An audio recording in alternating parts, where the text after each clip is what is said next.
brisa de un río que baja de la montaña a regar nuestros caminos. Que baja de la montaña a regar nuestros caminos. Y siempre. Miguel Enríquez casó, nos miran desde el futuro. Voz de metralla tu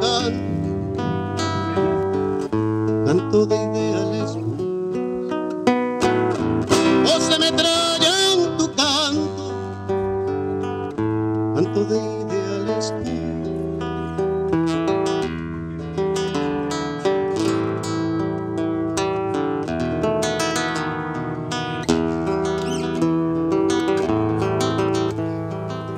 Hace 48 años, Miguel, su compañera embarazada y otros 2 militantes se batieron durante 2 horas con centenares de matones fascistas. En el desigual combate, los revolucionarios sufrieron 2 bajas, la de Miguel y la del niño que no pudo nacer, su compañera Carmen Castillo.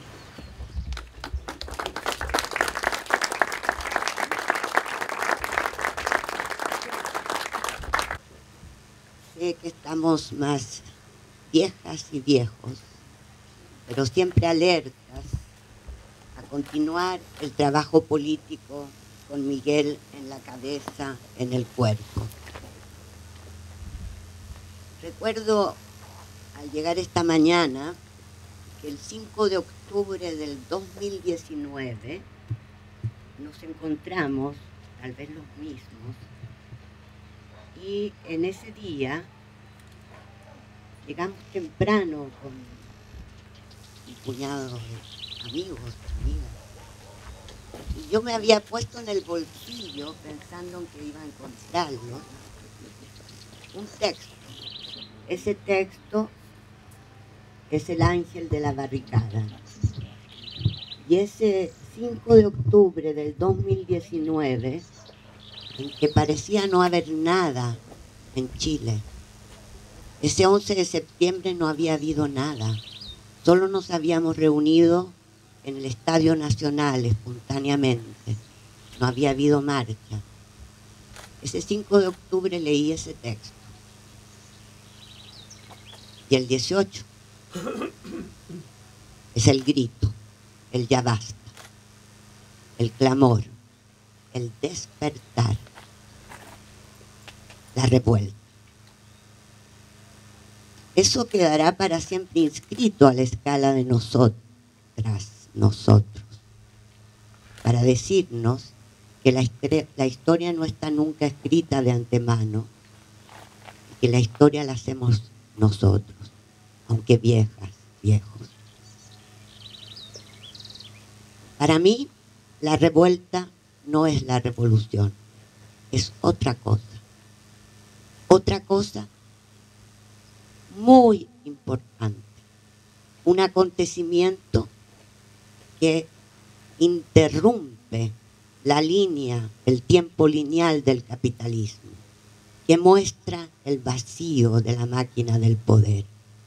Tenemos que saber, reconocer, recordar, hacer relatos de ese momento que duró mucho, ese momento en que justamente el ángel de la barricada allí estuvo, allí se encarnó, ese momento en que el pueblo creándose se convirtió en medium, en un medium que trajo a nuestros muertos, al espíritu de nuestros muertos, que se encarnaron en una poética, en los muros, en una conciencia, en un espesor del tiempo que hizo que viviéramos un acontecimiento de eternidad. Y empleo la palabra en toda su fuerza. En ese momento pensé en que hay una gran paradoja en este instante frente al sepulcro de Miguel.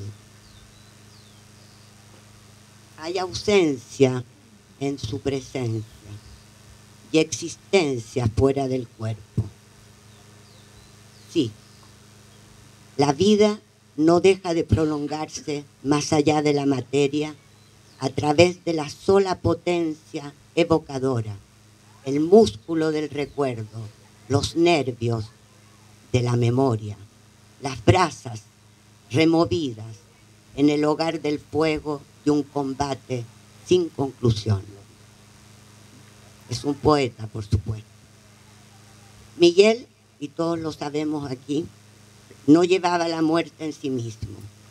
Todo en él era músculo y flexibilidad y sentidos. Y podría haber enumerado una larga lista de proyectos, todos sensatos, que esa mañana del 5 de octubre de 1974 lo habitaban. La muerte provino de una voluntad extranjera a su cuerpo, a su vida. La máquina de matar cometió un doble crimen. Luego de ese largo combate de 2 horas en que solo combatió por la vida, por su vida, la mía y la de su hijo. Allí hubo un doble crimen. Y ese doble crimen, hoy, en la sentencia que familiares de ejecutados iniciaron y en la que me porté parte civil para exigir que la justicia creara archivos de ese combate, de ese día. Esa sentencia, compañeras, compañeros, no sé si lo saben, es única en este largo combate por la justicia. Esa sentencia reconoce la resistencia armada, el combate para vivir frente a una máquina de matar. ¿Lo sabían? No tenemos posibilidad de encontrarnos, de comunicarnos, de decir cómo el hijo de Alexis, Pedro Ruz, levantó junto con otros compañeros ese trabajo. Y hoy tenemos algo que crea una jurisprudencia en Chile. Es el juicio más importante. Y allí participamos para que Miguel no fuera nunca considerado una víctima, para que Miguel fuera reconocido en su combate por la vida. Entonces, lo que hoy quiero decir es un poco largo, me perdonan, tan de pie, pero me preocupa. La memoria va siempre acompañada de la desmemoria. Por eso me pregunto qué hemos transmitido de Miguel. Creo que deberíamos hacernos esa pregunta, sentarnos todos en círculo, somos pocos, y conversar sobre cómo es ese Miguel Enríquez que nos acompaña, cómo lo vemos, cómo lo sentimos, qué nos dice. Es probable que cada cual tenga el suyo, y ¿por qué no? Así es. Hay una enigmática frase del poeta René Char que me interpela hace tiempo. La herencia no está presidida de ningún testamento. Esa es la ausencia de un nombre para designar el tesoro perdido, a lo que el poeta alude cuando escribe que nuestra herencia no está presidida por ningún testamento. Un testamento que le dice al heredero lo que será legítimamente suyo, que le asigna un pasado al futuro.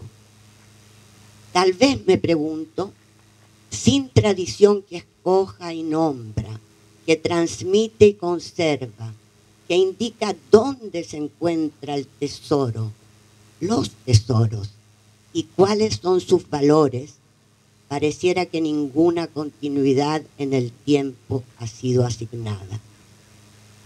El tesoro fue perdido, digo yo, no por las circunstancias históricas ni la mala suerte, sino porque ninguna tradición había previsto su venida o su realidad, porque ningún testamento lo había legado al futuro.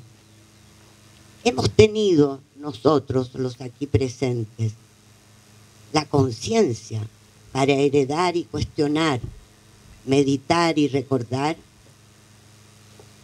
esta visión de una herencia imposible de nombrar me estremece.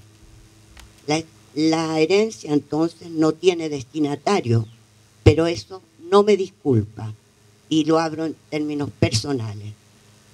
Eso me cuestiona y duramente.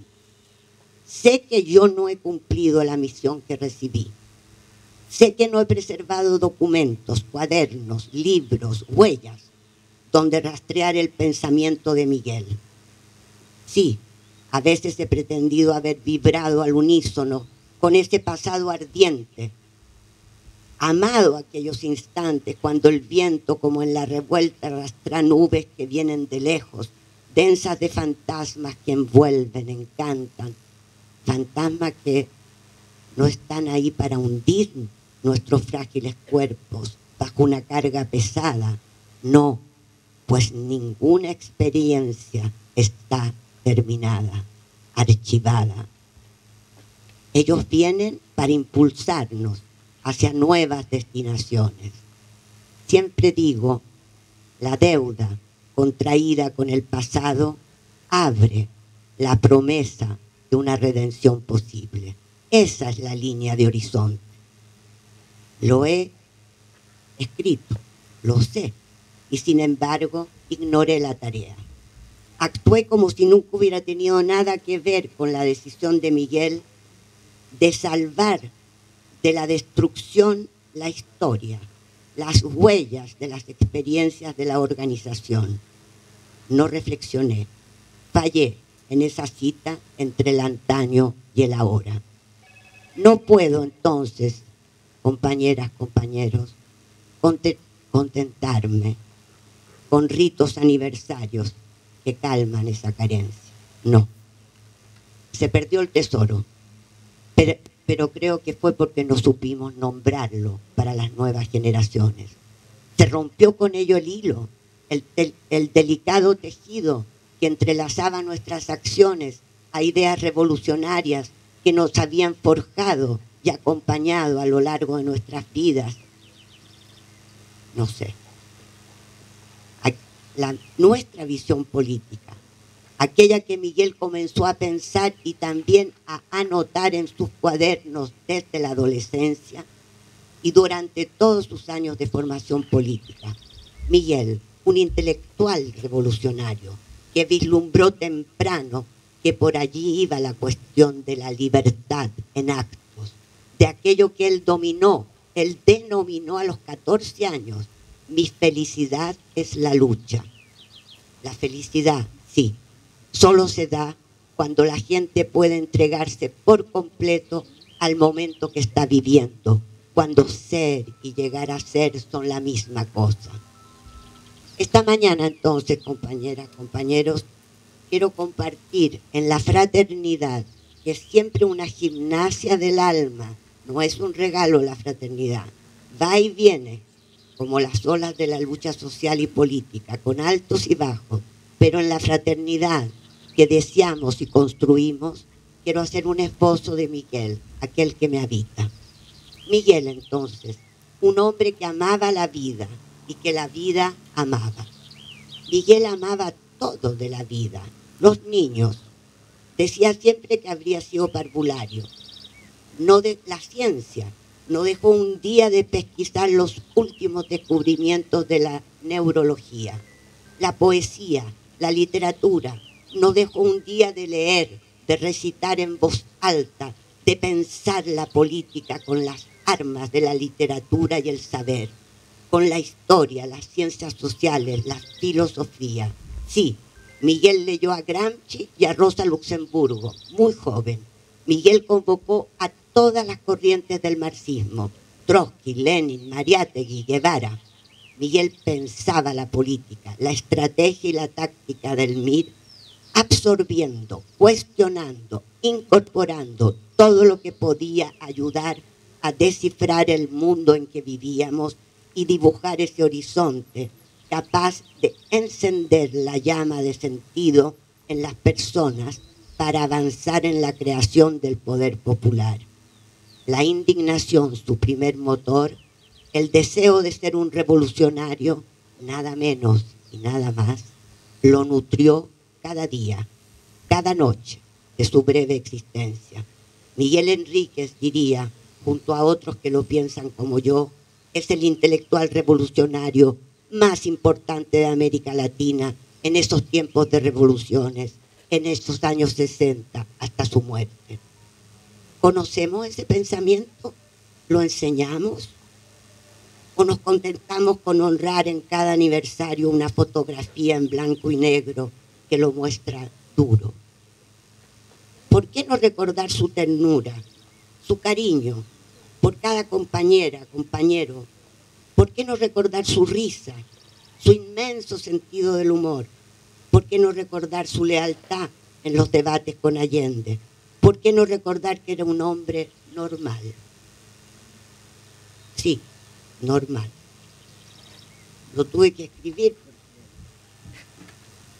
porque conoció el dolor, la pérdida de la mujer que amaba, que supo desde muy chico, sí, otra vez, que la felicidad es la lucha.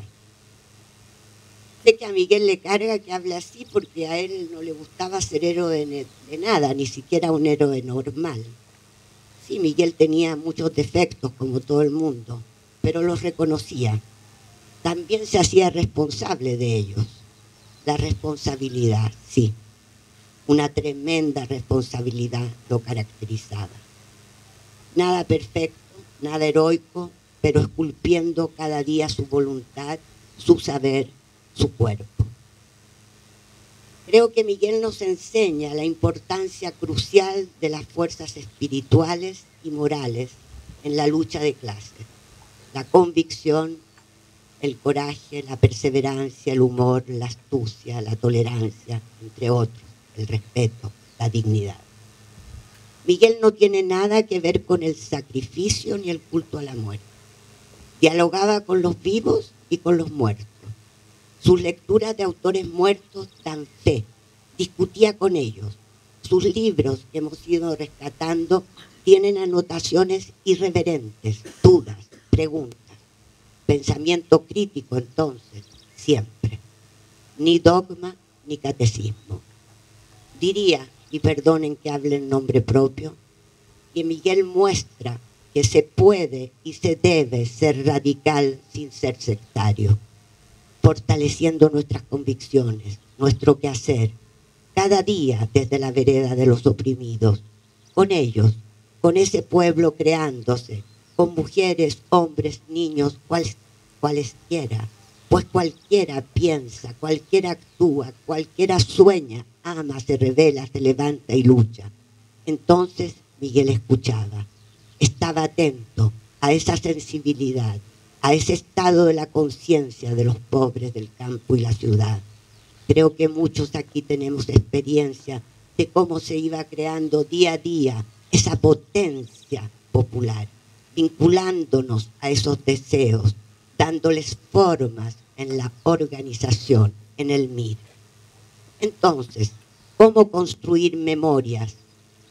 Memorias de la vida y el pensamiento de Miguel Enríquez, para hacer con ellas una ofrenda de sentido, no para la repetición, no para la caricatura, sino para la disrupción y para la invención.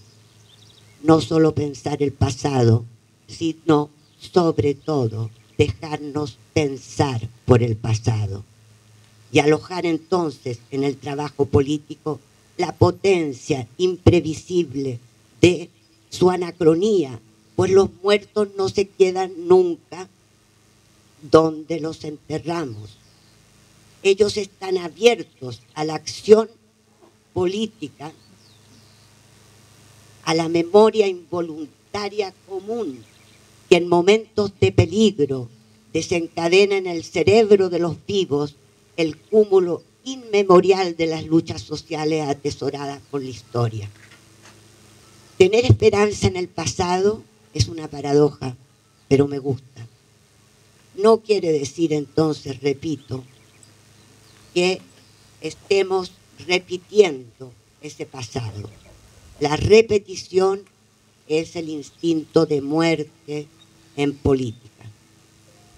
Como entiendo esa expresión, significa atesorar un anhelo de justicia que bajo palabras distintas a las que la pronunciaron en el pasado tenemos la responsabilidad de activar o de resguardar, de evitar su caída en un olvido.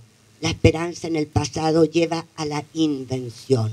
Luchar, resistir, es crear.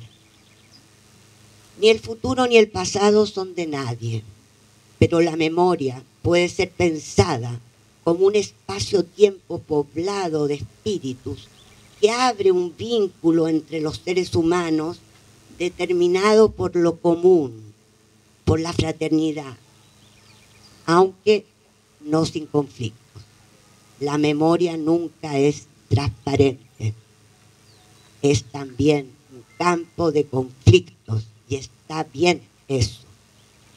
La custodia de una herencia tiene entonces que ver con la expectativa de que lo que fue derrotado abre un derrotero.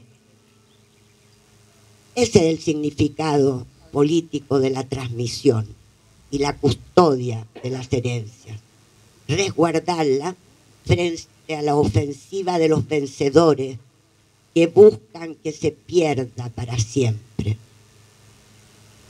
La palabra, entonces, el lenguaje, no los discursos, no el discurso. El discurso son frases que se despliegan, contentas de sí mismas, encantadas de ser frases, autorreferentes. No, aquí es la palabra concreta, material, dirigida a alguien. Palabra que compromete a la que habla, al que habla, única y singular, arriesgada, abierta, suspendida. Dimensionar esto, la toma de la palabra, los relatos con qué palabras, que reparan el tejido del tiempo, que buscan dar continuidad a lo que fracasó en el pasado, porque ahí está, invencible, si sabemos contarlo. Transmiten la libertad como deseo, porque transmiten la exigencia de inventarse cada vez en cada momento. Entonces, ¿hacia dónde? Hacia un movimiento continuo, de una manera de ser, de una manera de estar en el mundo, sin reconciliación posible con los poderosos, para crear. No se sabe cuándo, no se sabe cómo, se busca, no se sabe qué, se hace, se experimenta. Pero un mundo, aquel al que aspiramos, sin relaciones de explotación y dominación, un mundo común. Entonces, nada aquí es pasado neutro, archivado, catalogado, no. Es la sangre que circula, caliente, roja, palabras que se plasman como en una catarsis íntima, liberadora. Es el proceso emancipador de la memoria, lo contrario de la nostalgia mortífera. No se trata de contar, y me lo repito cada día, un traumatismo. Se trata de contar un renacer, la larga duración de un renacimiento a partir del cual se construye la verdadera conciencia histórica de los oprimidos. Permanecer fiel a lo que fuimos es no ceder al mandato de los vencedores, no rendirse a su victoria, no volver al redil. Al contrario del apego canino a un pasado marchito, es permanecer fiel a los encuentros amorosos, políticos o históricos. Esa fidelidad no es apego a lo que solo puede existir en el desapego, ni repetición de lo que fue alguna vez, sino la tarea de mantener abierto el enigma de lo que nos toca hoy y de los que nos tocan desde atrás. Miguel, despacio, presente, aunque no podamos verlo.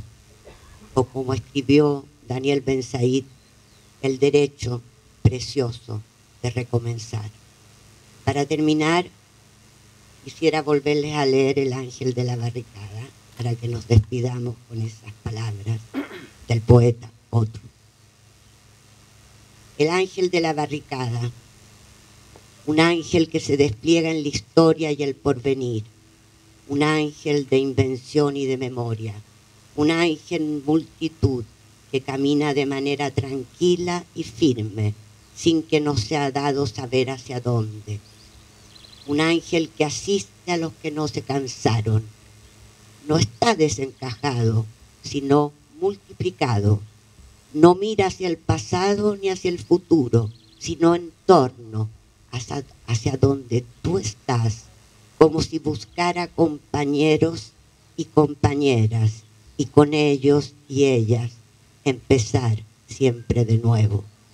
Son los rostros del pasado en el corazón del presente, vueltos hacia lo que continúa en la obra emancipadora que retoña una y otra vez para romper la piedra.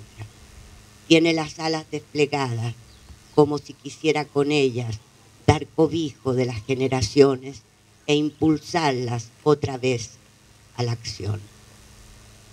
Gracias, compañeros.